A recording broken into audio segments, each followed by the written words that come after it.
महावीर स्वामी की पूजा क्यों होती है? बड़े बड़े अरबपति, बड़े बड़े लोग, बड़ी बड़ी हस्तियां उनके आगे हाथ जोड़कर खड़ी रहती है, क्यों? आज लोग उनके आगे सर झुकाते हैं, क्यों? भगवान के पास क्या था? महावीर स्वामी तो राजा के बेटे थे, पर फिर भी सब कुछ छोड़ चुके थे। उनके पास कोई बड़ा एम्पायर नहीं था, कोई बहुत बड़ा महल नहीं था, कोई हाथी घोड़े नहीं थे, कोई नौकर चाकर नहीं थे, कोई बहुत अच्छे कपड़े नहीं पहनते थे। निर्वस्त्र होकर गए थे वो तो अपने घर से, सब कुछ छोड़कर गए थे। आज लोग उन पर सोना चांदी चढ़ा रहे हैं, हीरे मोती चढ़ाएं, कुछ भी चढ़ाएं, वो तो इन सब चीज़ों को बहुत पहले ही छोड़ चुके थे और आज उन पर ये सब चीज़ें चढ़ाई जाती हैं। मतलब आप समझ रहे हैं क्या कि जीवन में संन्यास कितना ज़रूरी है? आज अगर किसी के पास घर नहीं है, पैसा नहीं है, व्यापार नहीं है, नौकरी नहीं है, लड़की नहीं है, क्योंकि जब व्यापार नहीं है, नौकरी नहीं है तो लड़की भी नहीं है, पैसा नहीं है, जेब खाली है, तो कौन आपके पास है? तो ये बहुत बड़ा जीवन में संन्यास है, बहुत बड़ी तपस्या है। जो इस तपस्या को कर लेता है, आज के कलयुग में यही एक तपस्या है। पहले के समय में तपस्या और संन्यास क्या हुआ करता था कि आप सब कुछ छोड़ दो, पर आज संन्यास और तपस्या क्या है कि सब कुछ होते हुए भी आप छोड़कर बैठे हो। बहुत बड़ी बात है। आपके पास फैमिली है, पर आपकी सिचुएशन ऐसी है कि आपकी फैमिली आपके अगेंस्ट है। भाई आपके पास पैसा नहीं है, आपके पास नौकरी, आपको कोई काम धंधा नहीं है, तो कोई आपको क्यों पूछेगा? लोग उल्टा आपको सुनाएंगे। आप बिल्कुल अकेले हो, इसका मतलब ये आपकी साधना चल रही है, आपकी तपस्या चल रही है, या आपका संन्यास चल रहा है।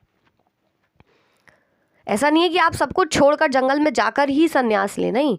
आप सब कुछ होते हुए भी, पूरी फैमिली में आप हैं, पर फिर भी आप कुछ नहीं कर रहे, आपके पास कोई काम ही नहीं, आप बहुत कोशिश कर रहे हो, फिर भी एफर्ट डाल रहे हो, कुछ नहीं हो रहा, तो इसमें आपकी गलती नहीं है, आप तो एफर्ट डाल रहे हो ना। तो इसका मतलब आपके जीवन में तपस्या चल रही है, आपके जीवन में संन्यास चल रहा है।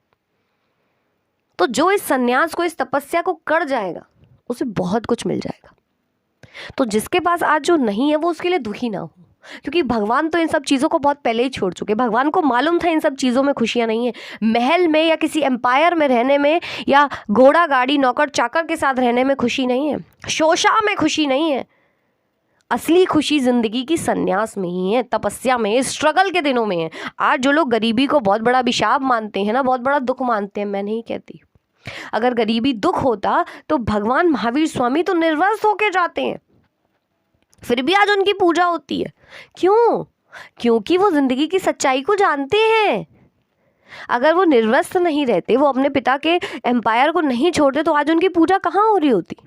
उन्होंने मोक्ष की प्राप्ति तभी तो की जब उन्होंने ये सब चीजें छोड़ी। राम वो तो गृहस्थ जीवन जी रहे थे, फिर भी उनके जीवन में संन्यास आ गया। 14 साल का वनवास उनके जीवन में एक संन्यास ही तो था। तो क्या वो भगवान नहीं बने? तो क्या वो भगवान राम नहीं बने?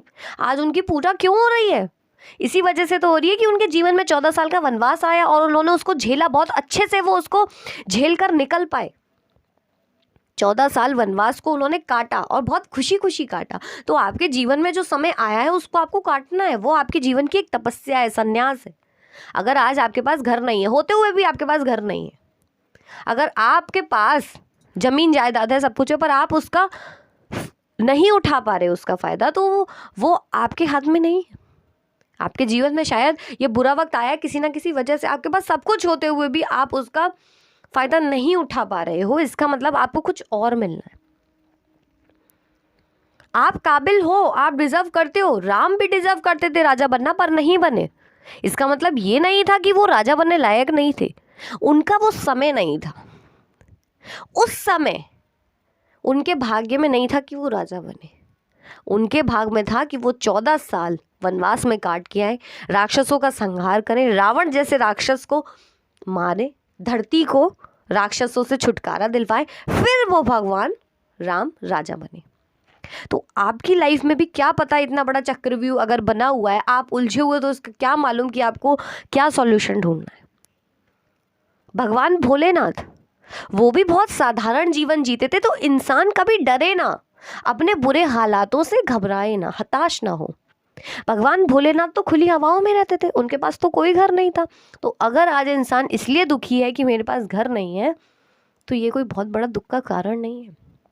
आज अगर कोई इंसान इसलिए दुखी है कि मेरे पास गाड़ी नहीं है, घोड़ा नहीं है, तो वो दुखी ना हो, क्योंकि भगवान भोलेनाथ के पास भी कोई बहुत बड़े गाड़ियाँ नहीं थी, कोई पुष्पक विमान नहीं था, रावण के पास था।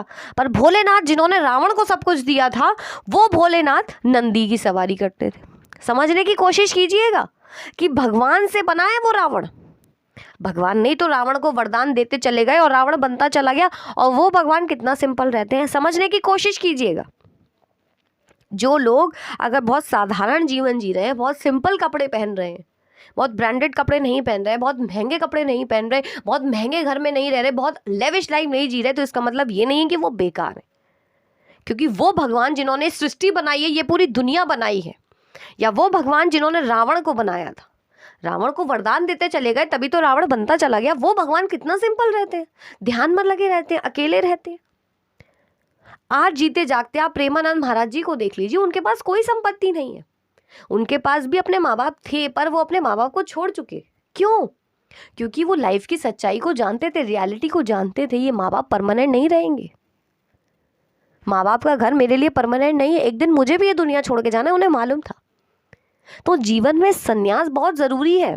अगर आप एक गृहस्थ जीवन जी रहे हैं और उसमें भी अगर आपके जीवन में संन्यास आ रहा है, तपस्या आ रही है, मतलब जेब खाली है, कोई आपके साथ नहीं है, आप अकेले हैं, सब कुछ होते हुए भी आपके पास कुछ नहीं है, माँ बाप भाई बहन सब कुछ है, पर आप लाइफ में सक्सेसफुल नहीं है, कोई आपके साथ नहीं है, कोई बात नहीं। जितने भी बड़े बड़े साधु संत हुए और हमारे भगवान जो हुए हैं, जिनकी आज पूजा होती है, वो भी अकेले ही चले, वो भी अकेले थे। उनके पास भी कोई पैसा नहीं था। राम के पास पूरा साम्राज्य था, सब कुछ छोड़ कर गए थे। महावीर स्वामी तो राजा के बेटे थे, फिर भी सब कुछ छोड़ कर गए थे, और आज उनकी पूजा हो रही है।